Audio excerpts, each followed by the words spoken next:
Yes, my friends, prepare your hearts. Time is passing by far too quickly, and the Los Angeles Rams are putting everything in place that's necessary for the start of the 2026 season. You should know that our first game will be against the Chiefs on August 15th. Even though it's a preseason game, that doesn't make it any less important. After all, beating them would give the entire team a confidence boost. If you believe the Rams will beat the Chiefs in this game, smash that like button. If possible, leave your opinion down below. Which opponent do you think will be the toughest to beat this season?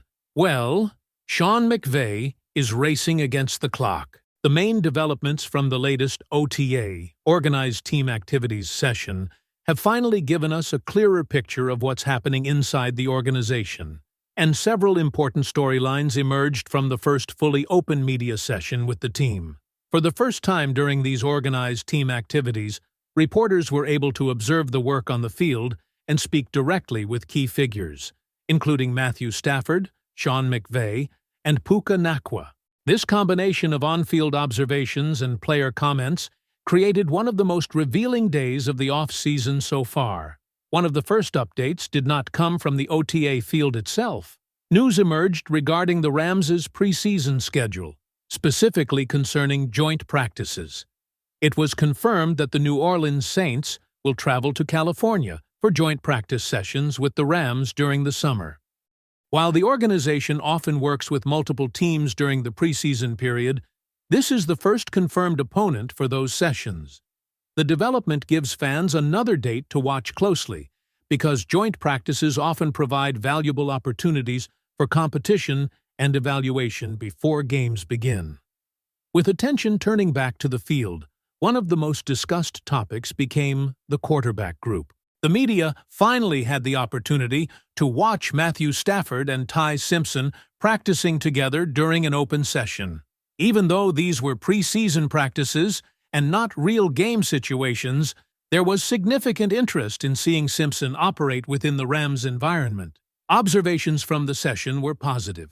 While nobody is claiming that throwing passes in shorts is the same as performing in actual game situations, reports from practice suggested that Simpson displayed solid mechanics and looked comfortable.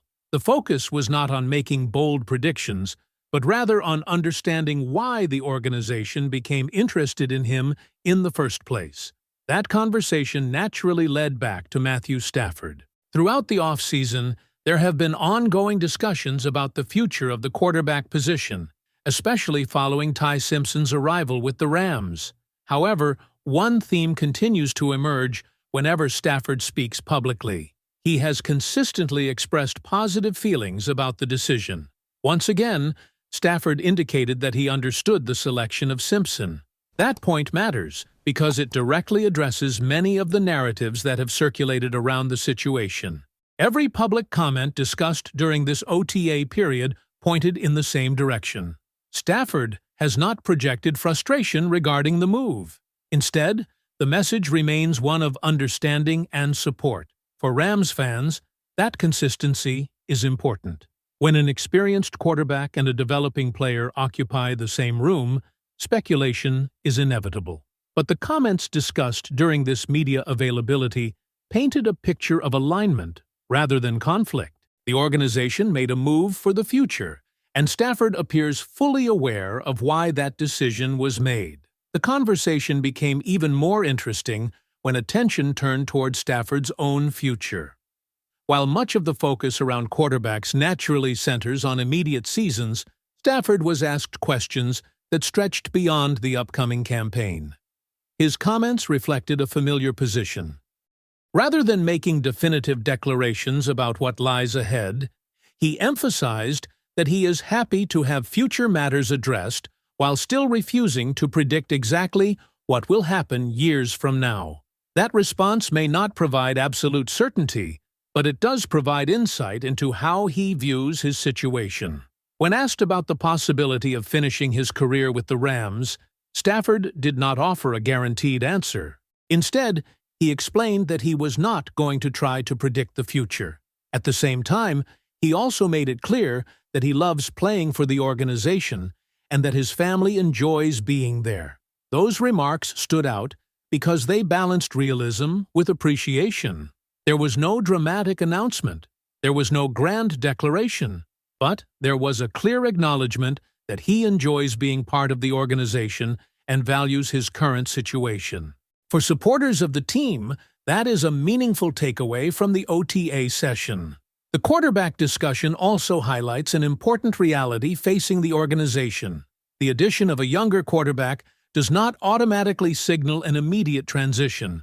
Instead, the comments and observations from this session suggested that the Rams are simultaneously preparing for the future while continuing to value what Stafford brings to the team today. That balance may end up being one of the most fascinating storylines of the coming months. However, as notable as the quarterback discussion was, it was not the only major topic drawing attention. Another central figure during the media availability was Puka Nacua. This appearance carried special significance because it marked the first time he had spoken with the media since entering a holistic rehabilitation program. Naturally, there was enormous curiosity surrounding what he would say and how he would address recent developments. What emerged from those comments was a message centered on growth, reflection, and support. Nacua explained that he learned it is acceptable to ask for help and support. That statement may sound simple on the surface, but it represented one of the most important themes of his media session. Rather than avoiding difficult topics, he addressed them directly. He discussed the importance of teammates. He spoke about the support system around him. He talked about working with a team therapist. He referenced attending weekly meetings. He also shared that he had started journaling following his time in the rehabilitation program. Taken together, those comments created a picture of a player actively working through a process and embracing resources designed to help him move forward. Another significant point emerged during that discussion. There was confirmation that he had completed the holistic rehabilitation program and was no longer participating in it. That update answered an important question surrounding his status and provided clarity regarding where he currently stands. Yet there was another subject that many observers were waiting to hear about: his contract situation. Nacua indicated that his contract is not currently on his mind. That statement immediately became one of the most talked about aspects of his comments because of the obvious importance of his future relationship with the organization. Still, the focus during this session was not on negotiations. Instead, the emphasis remained on his development, his support network, and his efforts to continue moving forward. The discussion did not stop there. Nacua was also asked about allegations connected to a lawsuit that remains pending. He declined to comment on the details of that matter. However, he did describe the experience as an opportunity to learn from certain situations and to become more aware of how he conducts himself. That perspective formed another major theme of his availability: awareness, responsibility, growth. Those ideas appeared repeatedly throughout the discussion. Rather than presenting himself as someone with all the answers, he spoke about lessons learned and about understanding the responsibilities that come with his position. For many fans, that may have been one of the most revealing aspects of the entire session. The focus was not merely on football production, it was about personal development. It was about learning from experiences. It was about recognizing the expectations that come with increased visibility. And it was about taking steps designed to improve moving forward. As the OTA conversation continued, attention eventually shifted to another fascinating area of the roster: the secondary. This unit generated considerable discussion because of its versatility. Sean McVay explained that several defensive backs are being exposed to multiple roles across the defense. Rather than limiting certain players to a single assignment, the coaching staff appears interested in exploring flexibility throughout the group. One of the names specifically highlighted was Trent McDuffie. According to McVay's comments, he has been seen operating in multiple locations within the defensive structure. The broader point was not simply about one player, it was about the overall philosophy. The Rams appear to value defensive backs who can move around and contribute in different capacities. That approach creates options. It creates flexibility. It allows coaches to adjust personnel packages more easily, and it can make the defense less predictable. The discussion surrounding versatility extended beyond a single player. Several members of the secondary were highlighted as examples of players capable of contributing in multiple roles. That versatility was presented as one of the defining strengths of the group.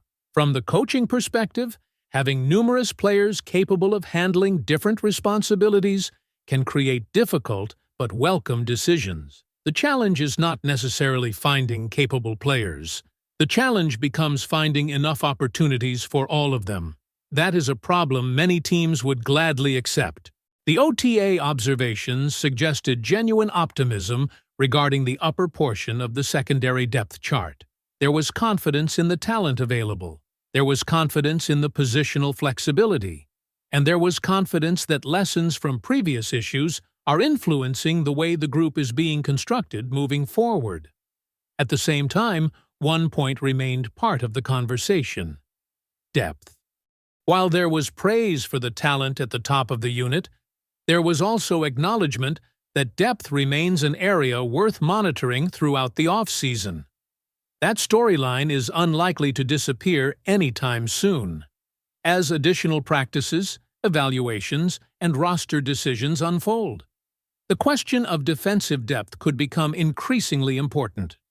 For now, though, the most immediate takeaway from this OTA session is that multiple key storylines are beginning to come into focus at the same time.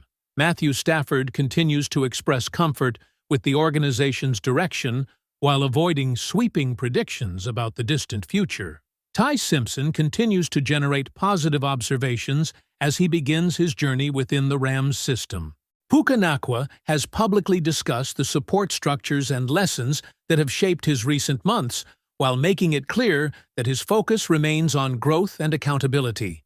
And Sean McVay's comments have highlighted a defensive backfield built around flexibility and the ability to perform multiple roles. Those developments do not provide every answer Rams fans are searching for, but they do offer something valuable. They provide a clearer understanding of the conversations taking place inside the building during one of the most important phases of the offseason. And if the latest OTA session is any indication, there will be no shortage of storylines worth watching as preparations continue. What do you think about Matthew Stafford's comments regarding his future, Ty Simpson's early impressions, and everything Puka Nacua had to say during this OTA session? Don't forget to subscribe, leave a like, and click the video on your screen. The latest Rams news and updates firsthand, you'll only find right here.